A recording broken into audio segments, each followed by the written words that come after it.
Hey everyone, welcome to Magnet Brains. This is Indra Vikram. So, there is a proverb, एक कहावत है ना, when in Rome, do as the Romans do. यानी जब आप रोम में हैं तो वही करिए, वैसा ही करिए जैसे रोमन्स करते हैं. ये प्रोवर्ब मैंने क्यों करी? इसलिए क्योंकि अब मैं जो टॉपिक डिस्कस करने जा रहा हूं आपसे, वो टॉपिक कहीं ना कहीं उस चीज़ से रिलेटेड है कि रोम में सोसाइटी जो है वो क्या करती थी, कैसे रहती थी, मेल और फीमेल्स को किस तरीके के राइट्स मिले थे, क्या राइट्स वो एंजॉय करते थे, है ना, किस तरह का कल्चर था, कितने पढ़े लिखे लोग थे, किस लेवल तक लिटरेसी वहाँ वाइड स्प्रेड थी. ये सारे डायमेंशंस जो है वो इस वीडियो में हम समझने वाले हैं. पहला है जेंडर, इसमें जेंडर लिटरेसी एंड कल्चर. इसमें सबसे पहला है gender. So wide spread prevalence of nuclear family, यानी इसमें क्या है, रोमन एम्पायर में आप देखोगे तो वहां की सोसाइटी में प्रिवेलेंस किस चीज का है, प्रमुखता किस चीज की है, न्यूक्लियर फैमिली की है. न्यूक्लियर फैमिली मीन्स टू से, बहुत अच्छे से पता है आपको कि हस्बैंड एंड वाइफ है और उनका बेटा है. मीन्स छोटा परिवार, सुखी परिवार के कंसेप्ट पे रोमन्स चल रहे हैं, न्यूक्लियर फैमिली है. लेकिन इसका साइड इफेक्ट क्या है, मतलब एक दूसरा डायमेंशन क्या है कि जो यंग हैं वो अपने जो ओल्ड एज पेरेंट्स हैं उनके साथ ज़्यादा नहीं रहना चाहते हैं, है ना. ये भी तो एक एस्पेक्ट होता है न्यूक्लियर फैमिली और जॉइंट फैमिली में.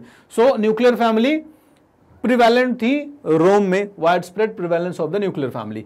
Adult sons did not live with their parents, did not live with their families और द पेरेंट्स. मीन्स जब बच्चा युवा हो जा रहा है, एडल्ट हो जा रहा है, वयस्क हो जा रहा है, तो सामान्यतः अपने माता पिता के साथ नहीं रहता है. अब इस चीज़ को आप कहीं ना कहीं सेल्फ सफिशिएंसी से भी जोड़ के देख सकते हो, ठीक है, और कहीं ना कहीं फ्रीडम से भी जोड़ के देख सकते हो. सेल्फ सफिशिएंसी मीन्स टू से कि अगर जैसे ही आप एडल्ट होते हैं, जैसे ही आप वयस्क होते हैं, तो कहीं ना कहीं आपकी लाइफ की रिस्पॉन्सिबिलिटी आपकी हो जाती है और अब आप अपने सोशल, पॉलिटिकल, इकोनॉमिक, जो भी जिस भी डायमेंशन में आप मूव करना चाहते हैं, जिस भी तरीके का करियर बनाना चाहते हैं, उसमें आप खुद डिसीजन लीजिए, उसमें खुद आप मेहनत करिए, आगे बढ़िए, अपनी खुद की आइडेंटिटी इस्टेब्लिश करिए.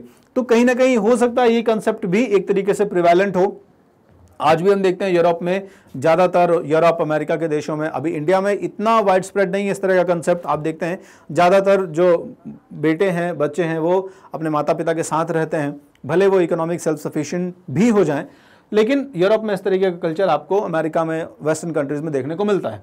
तो ये क्या है, जो पुत्र है, जो पिता है, वयस्क पुत्र है, वो अपने पिता के साथ सामान्यतः या माता पिता के साथ सामान्यतः नहीं रहता, अपने उस परिवार में नहीं रहता, अपना वो नया परिवार बसा लेगा. It was exceptional for adult brothers to share a common house hold.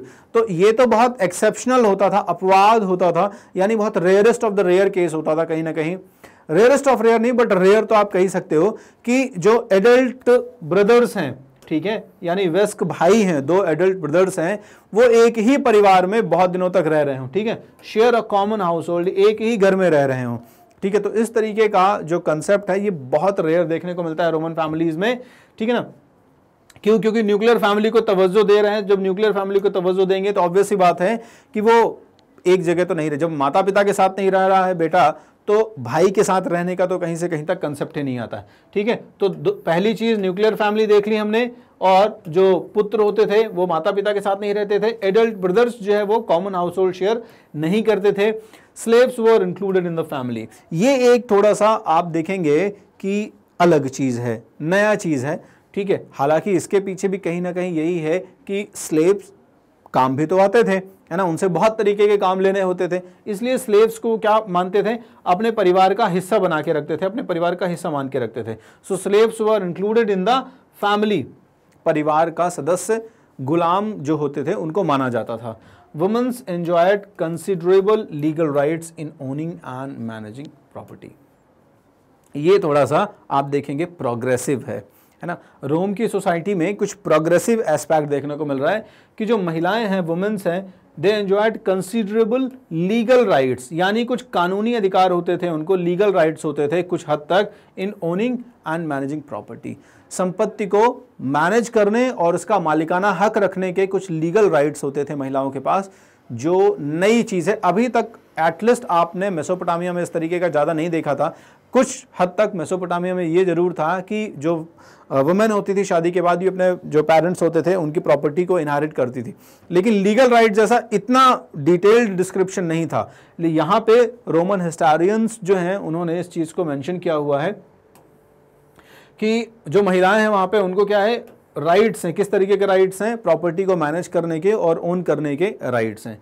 ठीक है, तो ये हमारे पास आर्कियोलॉजिकल एविडेंसेस है। A typical form of marriage was one where the wife did not transfer to her husband's authority. ये देखो यहाँ पर कहीं ना कहीं एक फिर से वही प्रोग्रेसिव कंसेप्ट आ रहा है। तो वुमेन्स की कंडीशन कुल मिला के अभी फाइनेंशियल टर्म्स में तो बहुत अच्छी देखने को लग रही है। अब आगे सोशल टर्म्स में किस तरीके की है, हस्बैंड के साथ उस तरीके के रिलेशंस हैं कि नहीं, या हस्बैंड के मामले में भी उसको उतनी ही मतलब कह दें प्रेफरेंस है कि नहीं, ये देखते हैं हम आगे। So a typical form of marriage was one, एक जो सामान्य टिपिकल मैरिज होती थी वो क्या होती थी, जिसमें wife did not transfer her husband's authority, यानी अपनी जो भी प्रॉपर्टी होती थी, अपना जो भी उसके पास मालिकाना हक है जिन चीज़ों का, उनको वो अपने हस्बैंड की अथॉरिटी में ट्रांसफ़र नहीं करती थी, वो हमेशा अपने आप में वो उसका मालिकाना हक रखती थी। ठीक है, यानी शादी के बाद भी जो वाइफ है उसके पास जो प्रॉपर्टी है वो उसका मालिकाना हक उसी के पास रहेगा, अथॉरिटी जो है वो हस्बैंड को ट्रांसफर नहीं होगी। ठीक है ना, but retain full rights in the property of her natal family. जैसा मैंने कहा कि वो अथॉरिटी को ट्रांसफर नहीं करती थी, बल्कि अपने जो पैटर्नल फैमिली है, अपने नेटल फैमिली है, अपने जो फादर की फैमिली है, इस फादर की फैमिली का जो प्रॉपर्टी राइट है उसको रिटेन करके रखती थी, उसके हाथ में ही रहता था। तो ये चीज़ देखने को मिलेगी कहीं ना कहीं वुमेन्स की फ्रीडम और उनको एक सेल्फ सफिशिएंसी जो है वो दे रहा है ये right. Women's dowry use to the husband for the duration of used by the husband for the duration of the marriage, यानी जो वुमेन्स होती थी, महिलाएं होती थी, ये महिलाएं शादी के बाद जो कुछ भी प्रॉपर्टी लेके आती थी, डॉरी दहेज का जो सामान लेके आती थी, वो किसके पास जाता था, हस्बैंड के पास जाता था। यानी डॉरी का सामान जो है या जो डॉरी है वो हस्बैंड रख सकता था, लेकिन जो फादर की फैमिली का जो भी प्रॉपर्टी का राइट है वो हस्बैंड नहीं लेगा, वो वाइफ के पास ही रहेगा कुल मिला के।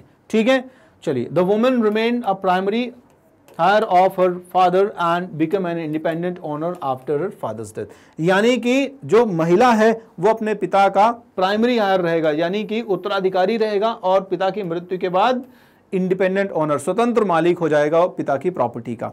तो आप देख रहे हैं कि अच्छे अच्छे कंसेप्ट हमें देखने को मिल रहे हैं वुमेन्स के मामले में रोमन एम्पायर में।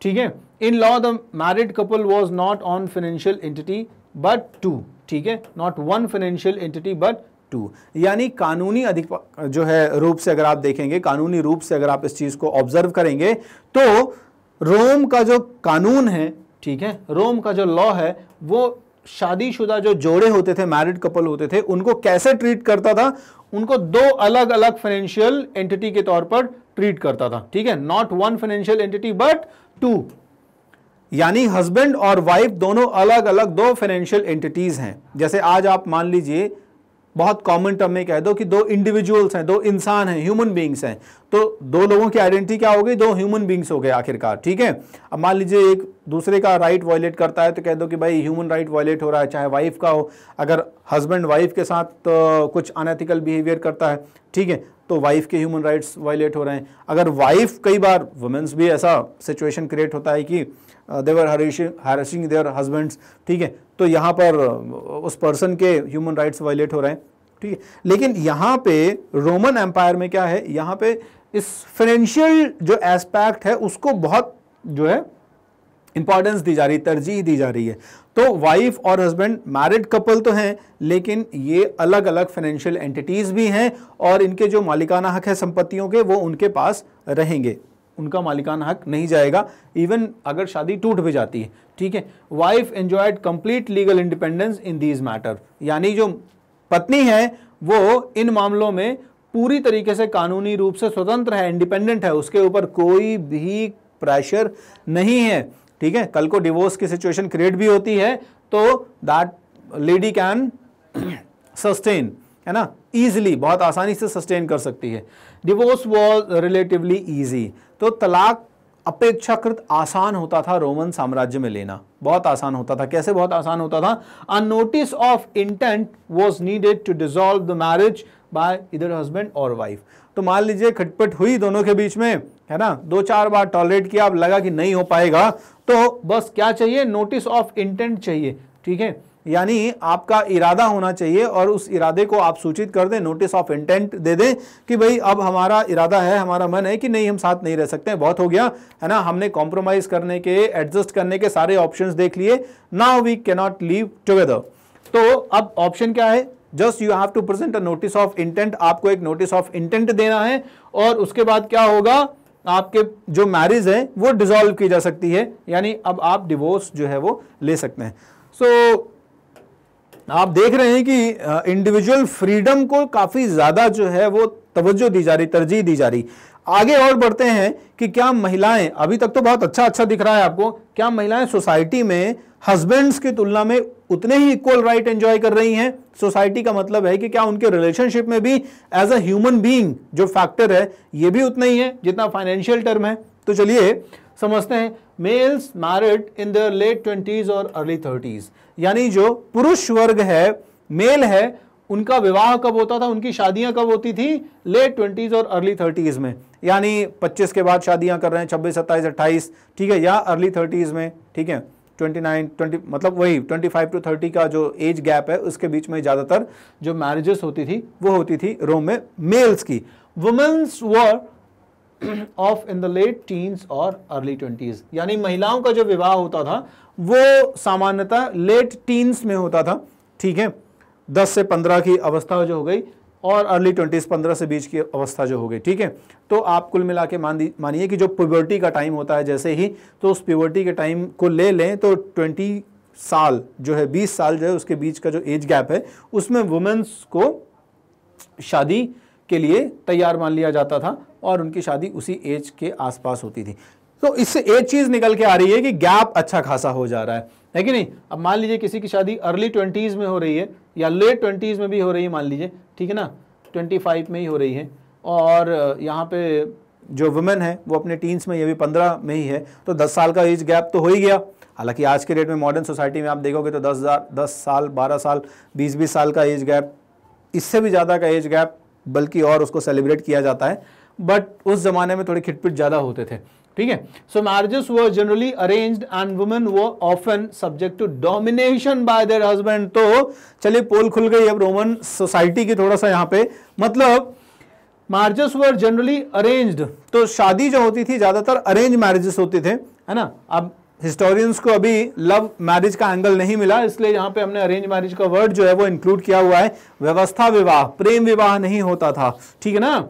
And women were often subject to domination, और महिलाएं जो है they were dominated by their husbands, यानी that is this aspect is somewhere unethical, कहीं ना कहीं। अब ये जो पहलू देखने को आपको मिल रहा है रोमन सोसाइटी में वुमेन्स और मेंस के लिए, अभी तक बड़ा अच्छा सुना हमने कि फाइनेंशियल टर्म्स में बड़ी इंडिपेंडेंस है, लेकिन ट्रीटमेंट के लेवल पर आप देखोगे तो उतना सही नहीं है। मान लीजिए कोई हस्बैंड अपनी वाइफ को अच्छे से ट्रीट नहीं करता तो उसकी फाइनेंशियल इंडिपेंडेंस का कोई बहुत ज़्यादा वैल्यू नहीं है। अकेले सॉलिटरी या एक इंडिविजुअल के तौर पर एक अकेला जीवन कोई कब तक बिता सकता है कि नहीं? तो साथ में रहना जो है वो एक अचीवमेंट है, और फैमिली को भी साथ में रखना एक अचीवमेंट है एक तरीके से। तो यहाँ पे आप देखोगे, क्या देखोगे? Women were often subject to domination, यानी जो महिलाएं होती थी they were dominated by their husbands, अपने जो पति होते थे उनके द्वारा डोमिनेट की जाती थी हमेशा, है ना। यहाँ पे एक सेंट अगस्टाइन है, उसका एविडेंस मैं देना चाहूँगा, है ना। तो अगस्टाइन जो है एक बाद में संत बन गया, लेकिन वो हिस्ट्री में आप एनसीईआरटी पढ़ेंगे तो उसमें क्या है, उसने इंसिडेंट्स लिखे हुए हैं। तो इंसिडेंट में वो क्या कहता है कि अपनी जो बायोग्राफी लिखता है उसमें वो लिखता है कि मेरी जो मदर है उसका जो है उसको जो ट्रीटमेंट दिया जाता था मेरे फादर के थ्रू वो बहुत ही बेकार ट्रीटमेंट होता था, बहुत ही मतलब अनएथिकल ट्रीटमेंट होता था, कई बार उसको फिजिकली अब्यूज़ किया जाता था, है ना, यानी उसका पिता जो है उसकी मदर को जो है वो मारता था। और ऐसा सिर्फ उसकी माँ के साथ नहीं होता था, बल्कि उस सोसाइटी में, उस एरिया में रहने वाली कई महिलाएं जो होती थी उनके साथ भी इसी तरह का बर्ताव किया जाता था। और वो लोग जब जब मिलते थे तो अपने बॉडी में जो निशान होते थे मार पीट के, वो निशान एक दूसरे को दिखाती थी, ठीक है ना। तो इस तरीके का अगस्ताइन का जो है वो एक एविडेंस है जो उसने डिपिक्ट किया है कि किस तरीके की महिलाओं की सिचुएशन थी उस ज़माने में पुरुषों के तुलना में। यानी कुल मिला के भले फाइनेंशियल इंडिपेंडेंस है, लेकिन पैट्रियार्कियल डोमिनेशन अभी भी बना हुआ है, पुरुष प्रधान समाज है। पुरुषों की तुलना में महिलाओं को सोशली उतना रिस्पेक्ट नहीं है, ठीक है ना। महिलाओं को कहीं ना कहीं अभी भी क्या माना जा रहा है, कमतर माना जा रहा है ना, कि वो हमेशा मेंस के जो है वो ऑर्डर में, इंस्ट्रक्शंस में ही चलेंगे। Fathers had substantial legal control over their children. अब आप देखोगे तो जो फादर यानी पिता होता था उसको भी हैड सब्सटैंशियल, ठीक है, यानी पर्याप्त मात्रा में, सफिशिएंट अमाउंट में लीगल, कानूनी रूप से नियंत्रण रहता था अपने बच्चों के ऊपर। तो एक पिता कानूनी रूप से काफी मजबूती से अपने पुत्र के ऊपर, अपने बेटों के ऊपर नियंत्रण रखता था, ठीक है। For example a legal power of life and death in exposing unwanted children. तो ये एक बड़ी चीज हो गई।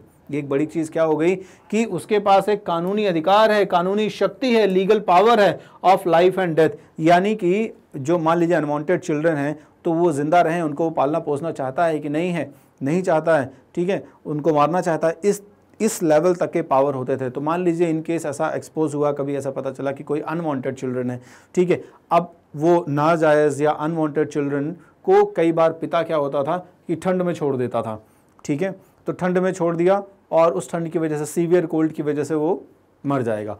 इस चीज़ को क्राइम नहीं माना जाएगा। क्राइम क्यों नहीं माना जाएगा? क्योंकि फादर के पास लीगल पावर है कि वो अपने पुत्र को लाइफ और डेथ देता है कि नहीं, यानी जीवन देता है या मृत्यु देता है, ये पिता के ऊपर निर्भर करता है, ठीक है। इसको socially, morally, ethically point of view से आप नहीं देख सकते हैं as per the Roman law, रोम के कानून के हिसाब से। तो ये चीज़ थोड़ा सा रोमन सोसाइटी में जेंडर स्पेसिफिक अगर आप देखेंगे ऑब्जर्वेशन, तो उतना नैतिक तौर पर, मोरल रूप में सही नहीं समझ में आता। तो अभी तक हमने देखा जेंडर, अब हम समझते हैं लिटरेसी के बारे में। रोमन साम्राज्य में लिटरेसी क्या है? तो लिटरेसी का मतलब है एबिलिटी टू रीड एंड। तो रोम में जो साक्षरता की दर है वो कैसी है? रेट ऑफ कैजुअल लिटरेसी कैसी है? वैरी करती है और बड़े लेवल पर वैरी करती है, ठीक है ना। Varied greatly between different parts of the empire. अलग अलग हिस्सों में साम्राज्य के जो साक्षरता की दर है वो अलग अलग है, ठीक है। यानी पढ़ने लिखने की जो एबिलिटी है लोगों की, वो क्या करती है? बड़े लेवल पर वैरी करती है, मतलब डिफरेंट है, ठीक है, between different parts of the empire, साम्राज्य के अलग अलग हिस्सों में। तो इससे हमें समझ में आता है कि यूनिफॉर्मिटी नहीं है, यानी कि ऐसा नहीं था कि पूरे रोम में यूनिफॉर्म लिटरेसी है, और इतना पॉसिबल भी नहीं था, इतने वास्ट एम्पायर में यूनिफॉर्म लिटरेसी हो, इतना पॉसिबल भी नहीं है, ठीक है। वैरी है, यानी वैरी कर रही है, यही अपने आप में काफ़ी बड़ा अचीवमेंट है। फॉर एग्जाम्पल, उदाहरण के लिए, इन पोम्पेई एक शहर है, ठीक है, जिसका वॉल्केनिक इरप्शन से भी कनेक्शन है इसका। वॉल्केनिक इरप्शन में ये शहर डिस्ट्रॉय हुआ था बीच में। तो पोम्पेई शहर है, there is a strong evidence in this city, there is a strong evidence of wide spread casual literacy. इस शहर में बड़े पैमाने पर आपको किसके एविडेंसेस मिलते हैं? वाइड स्प्रेड कैजुअल लिटरेसी के, यानी जो सामान्य साक्षरता है, लिटरेसी है, उसके हमें बड़े लेवल पर स्ट्रॉन्ग एविडेंसेस मिलते हैं। अब ये स्ट्रॉन्ग एविडेंसेस किस बेसिस पर हिस्टोरियंस ने लिख दिए होंगे?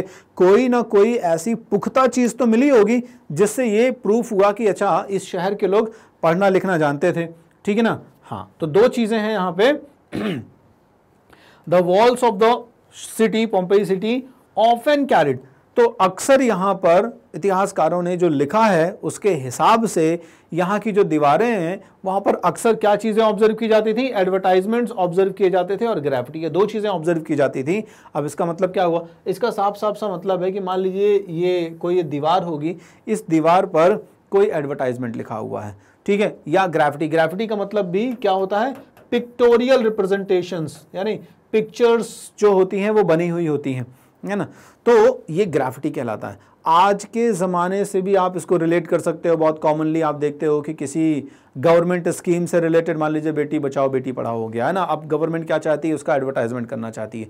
तो कई बार, है ना, गर्ल चाइल्ड जो है उसकी इमेजेस, है ना, विथ मदर, विथ बुक्स, ये जो है वो वॉल्स पर कई जगह पर क्या होगा, पेंटेड होगा, है ना। तो उसी तरीके से कई बार दीवारों पर क्या होता था, फनी कोट्स होते थे, कुछ इमेजेस होती थी, या कुछ एडवर्टाइजमेंट जो होते थे वो पेंट किए जाते थे या लिखे जाते थे। उसके एविडेंसेस हमें पोम्पेई शहर में मिलते हैं, है ना। आपकी बुक पे जब आप देखेंगे तो बड़ी फनी सी चीज़ लिखी हुई है कि इसमें, इस शहर में एक जगह पर एक दीवार है, उस दीवार पे क्या एक फनी कमेंट लिखा हुआ था कि तुम्हारे ऊपर इतने चीज़ें लिखी हुई हैं, इतने एडवर्टाइजमेंट लिखे हुए हैं, धन्य हो तुम दीवार कि तुम इन चीज़ों को बेयर कर पा रही हो, तुम सह पा रही हो, है ना, तुम गिर नहीं जा रही हो, इनके बोझ के तले दब नहीं जा रही हो। तो ये अपने आप में एक बहुत बड़ी बात है। तो दीवार को एड्रेस किया जा रहा है इसमें। तो इस तरीके से एविडेंस है ये कि हाँ, वहाँ पे लोग पढ़ना लिखना जानते थे, चीज़ों को एक्सप्रेस करते थे, और इस तरीके से एडवर्टाइजमेंट्स वगैरह जो होते थे ये वहाँ पे लिखे हुए होते थे। तो ये पोम्पेई शहर की बात हो गई। दूसरा एक शहर है, वहाँ पे भी हमें एविडेंसेस मिले हैं ढेर सारे। इन इजिप्ट, मिस्र जो देश है रोमन साम्राज्य का, मिस्र जो शहर है, वहाँ पर भी हमें एविडेंसेस मिले हैं ऑफ हंड्रेड्स ऑफ, बहुत सारे अमाउंट में पैपरी मिली है आपको। अब पैपरी क्या है, इसका जिक्र हमने जो है वो अपने पिछले वीडियोस में भी किया है। तो होता क्या था, नाइल रिवर के आसपास एक तरीके का प्लांट होता था, है ना। इस प्लांट से, इस पौधे से जो है वो लिखने का एक सामग्री बनाया जाता था, ठीक है। उसकी शीट्स डेवलप की जाती थी और उसके बाद उस पर लिखा जाता था, और उनको स्क्रॉल करके, है ना, उनको इस तरीके से रोल डाउन करके और फिर बॉक्सेस वगैरह में प्रिजर्व करके रख दिया जाता था। तो बाद में ये जो पैपरी है, it is serving as an evidence. ये पैपरी भी क्या होता है, एक तरीके से पेपर के रोल्स जैसे आप कह दें, जैसे आप बनाते हो, ठीक उसी तरीके से ये पैपरी भी बनती थी जिन पर कुछ ना कुछ लिखा हुआ होता था। अब ये हमें इजिप्ट शहर से ढेर सारे अमाउंट में मिले हैं, और ये चीज़ ये शो करती है कि यहाँ पर लिखने पढ़ने में लोग माहिर थे। लेकिन सामान्य लिटरेसी के बाद कुछ जो स्पेशलाइजेशन चाहिए होता था, ये उतना नहीं था, ठीक है। तो ये तो आज के ज़माने में भी देखने को मिलता है। इवन कुछ डॉक्यूमेंटेशंस, जैसे फॉर्मल डॉक्यूमेंट्स बनने होते थे। मान लीजिए किसी को कॉन्ट्रैक्ट लिखवाना है। अब कॉन्ट्रैक्ट क्या होगा, मान लीजिए कोई एम्प्लॉयर है, कोई एम्प्लॉई है। अब एम्प्लॉयर उस एम्प्लॉई को एम्प्लॉय करना चाहता है किसी पर्टिकुलर जॉब के लिए, जिसमें वो कुछ कंडीशंस इम्पोज करता है। अब एम्प्लॉई जो है उसको एक्नॉलेज करेगा, उसमें साइन करेगा, जो भी अपना एक्नॉलेजमेंट देगा कि हाँ मुझे एक्सेप्टेड है ये सर्विस कंडीशंस, मैं एग्री हूँ, ठीक है। तो उसके लिए कॉन्ट्रैक्ट साइन होगा, ठीक है, जो लीगल पेपर पर बनेगा। तो इस तरीके के लीगल डॉक्यूमेंटेशंस होते थे, जो फॉर्मल डॉक्यूमेंटेशन है, legal documentation usually written by professional scribes, जो लिखे जाते थे बाकायदा ट्रेंड प्रोफेशनल स्क्राइब्स के द्वारा। सामान्य व्यक्ति ने नहीं लिखता था। तो इसका मतलब यह है कि लिटरेसी जो है वो कैजुअली तो कुछ एरियाज में है, लेकिन स्पेशलाइजेशन जो है वो नहीं है। सबको उतने बड़े लेवल पर भी लिखना पढ़ना नहीं जानते थे। और स्पेशली लीगल जब डॉक्यूमेंटेशंस की बात आती थी तो वहां पर उसके लिए प्रोफेशनल स्क्राइब्स होते थे। ये हमें एविडेंसेस मिले हैं हिस्टोरियन से। तो ये हो गया लिटरेसी का हिसाब किताब, यानी हमने देख लिया कि रोम साम्राज्य में किस प्रकार की साक्षरता का सिनारियो है। अब आगे बढ़ते हैं। लिटरेसी के बाद दूसरी चीज जो है जेंडर लिटरेसी एंड कल्चर। तीन चीजें हमने डिस्कस करनी थी यहाँ पे, दो चीजें हमने डिस्कस करनी, जेंडर और लिटरेसी। थर्ड चीज जो है वो है कल्चरल एस्पेक्ट ऑफ रोम, ठीक है। रोम के कल्चर के बारे में हम देख लें कि रोम की सोसाइटी कितनी डाइवर्स थी या मोनोलिथ थी, यानी एक रूपता थी उसमें या बहुरूपता थी। समाज कई तरीके से चीज़ों को देखता था। त्योहार हो गए, पूजा पद्धतियाँ हो गई, वर्शिपिंग मेथड्स हो गई, रिचुअल्स हो गए, पहनावा हो गया, भाषा हो गया। क्या ये डाइवर्स थे और या एक था, ठीक है। तो cultural diversity of Rome, Roman साम्राज्य की सांस्कृतिक विविधता, कल्चरल डाइवर्सिटी आप कह दें एक तरीके से, okay. Cultural diversity was reflected in many ways eight many levels, यानी सांस्कृतिक विविधता, कल्चरल डाइवर्सिटी जो है वो रोम में रिफ्लेक्ट होती है मेनी वेज, कई तरीके से, एंड एट मेनी लेवल्स, कई स्तर पर। यानी जब आप रूलर से या सीनेट के एरिस्टोक्राट्स एरिस्टोक्रेट लेवल से ग्रास रूट लेवल तक, ग्राउंड लेवल तक जाएंगे तो आप देखेंगे कि हर लेवल पर आपको कल्चरल डाइवर्सिटी देखने को मिल रही है, ठीक है। एंड मेनी वेज, यानी जब आप रोम के एक हिस्से से दूसरे हिस्से तक जाएंगे, नॉर्थ से साउथ और ईस्ट से वेस्ट तक जाएंगे, तब आप देखेंगे कि यहाँ पे भी टोपोग्राफिकल एरिया में कल्चरल डाइवर्सिटी काफ़ी ज़्यादा है, ठीक है। So in the vast diversity of religious culture, ठीक है, एंड लोकल सिटीज़, यानी रोम में क्या है, रिलीजियस फ्रंट पर काफ़ी मात्रा में डाइवर्सिटी देखने को मिल रही है। डाइवर्सिटी से तो आई होप आप बहुत अच्छे से परिचित हैं, हमने पहले भी डिस्कशन किया आपने कुछ वीडियोस में डाइवर्सिटी को लेकर। डाइवर्सिटी का मतलब साफ साफ होता है कि एक चीज़ नहीं, एक वे नहीं रहेगा लाइफ जीने का, और लाइफ पैटर्न में, लिविंग जो पैटर्न है लोगों का, उसमें कोई एक चीज़ देखने को नहीं मिलेगी कि हर वर्ग जो है वो एक तरीके से रह रहा है। अलग अलग वर्ग के लोगों का जीने का तरीका अलग अलग है, पहनने का तरीका अलग है, भाषाओं को बोलने का तरीका अलग है, रिलीजन्स जो मानते हैं वो अलग अलग हैं, कस्टम्स अलग अलग हैं, रिचुअल्स अलग अलग हैं। यही चीज़ डाइवर्सिटी लेके आती। अगर यही एक होगा तो वो फिर डाइवर्सिटी नहीं रहेगी, ठीक है ना, वो यूनिफॉर्मिटी हो जाएगी उस पूरे सोसाइटी में। तो यहाँ पर क्या है, रिलीजियस कल्चर में आपको डाइवर्सिटी, लोकल शहरों में अलग अलग लोग थे जो अलग अलग धर्मों को मानते थे। आगे आप देखोगे इस कल्चर की चर्चा थोड़ी सी लेट एंटिक्विटी में भी होने वाली है, जो हमारा लास्ट टॉपिक है रोमन एम्पायर का, या हम कहें एन एम्पायर अक्रॉस 3 कॉन्टिनेंट्स, जो है आपका ये पहला चैप्टर, उसका लास्ट टॉपिक है। तो उसमें आप देखोगे कि कल्चरल डाइवर्सिटी थोड़ा कम होगी, खासकर रिलीजियस टर्म में। रोम में क्रिश्चियनिटी जो है वो बड़े पैमाने पर फैलेगी, कॉन्स्टेंटाइन जो है वो क्रिश्चियनिटी को ऑफिशियल धर्म बना देगा। लेकिन उसके पहले देखोगे तो रोमन्स जो है वो पॉलिथिस्ट हैं, बहुदेववादी हैं, मींस बहुत सारे देवी देवताओं की पूजा करते हैं। तो रिलीजियस कल्चर यहाँ पे देखने को मिलेगा। रोम में अलग अलग लोग अलग अलग तरह की धार्मिक मान्यताएं रखते थे, कोई एक यूनिफॉर्मिटी नहीं थी रिलीजन में, ठीक है। स्थानीय शहरों में द प्लूरलिटी ऑफ लैंग्वेज, जैसा मैंने कहा कि ये भी एक बहुत इंपॉर्टेंट डायमेंशन होता है डाइवर्सिटी का।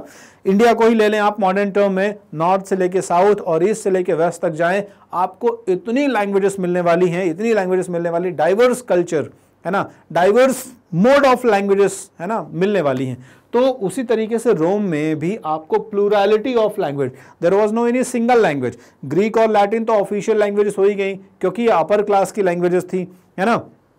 ईस्ट और वेस्ट के जो अपर क्लास के लोग थे वो ज़्यादातर एडमिनिस्ट्रेशन में थे, इसलिए ग्रीक और लैटिन लैंग्वेज यूज़ होती। लेकिन इसका मतलब ये नहीं है कि पूरे रोम में यही लैंग्वेजेस यूज़ की जाती थी। There was a plurality of language, भाषा के आधार पर भी बहुत विविधता थी, ठीक है।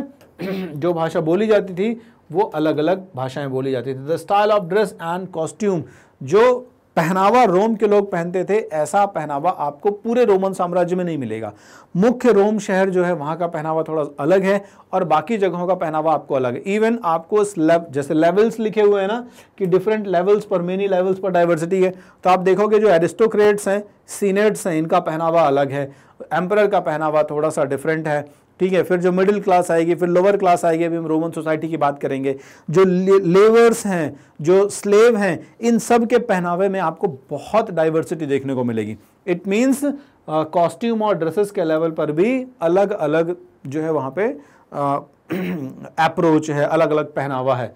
द फूड पीपल एट, यानी जो भोजन, जिस प्रकार का भोजन वो करते थे वो भी काफ़ी डिफरेंट था। They are forms of social organisation, यानी जिस तरह का सामाजिक संगठन अगर हम कह दें, कुछ लोग ट्राइबल अरेंजमेंट में रहते हैं, खासकर रिमोट एरियाज़ में आप जाएंगे, रोम के जो रिमोट एरियाज़ हैं, ठीक है। जैसे हमने 3rd सेंचुरी क्राइसिस में भी डिस्कशन ही किया था कि सदर्न पार्ट में जर्मनी की बहुत सारी ट्राइब्स थी जो अटैक कर रही थी, तो उन्होंने कन्फेडरेसी बना के अटैक किया था, है ना। तो आप देख रहे हो कि जो सोशल ऑर्गेनाइजेशन है, यानी जिस तरीके से सामाजिक ढांचा है वहाँ का, जिस लेवल पर सोशली वो लोग ऑर्गेनाइज है, वो भी काफ़ी डिफरेंट था। या तो ट्राइबल थे या नॉन ट्राइबल थे, मतलब या तो कबीलाई व्यवस्था थी यहाँ पे, या फिर वो थोड़ा सा ज़्यादा ऑर्गेनाइज तरीके से रहते थे। तो ये लगभग हमने कल्चरल एस्पेक्ट समझ लिया रोम का। अब यहाँ पे जेंडर लिटरेसी और जो कल्चर का एस्पेक्ट है वो कंक्लूड होता है, और हम दूसरे एस्पेक्ट की तरफ चलेंगे, रोम के सोसाइटी की तरफ भी हम मूव करेंगे, थोड़ा सा देखेंगे सोशल हायरार्कीज कैसी हैं, इसके अलावा दूसरे एस्पेक्ट्स देखेंगे। तो बने रहिए मैग्नेट ब्रेन्स के साथ।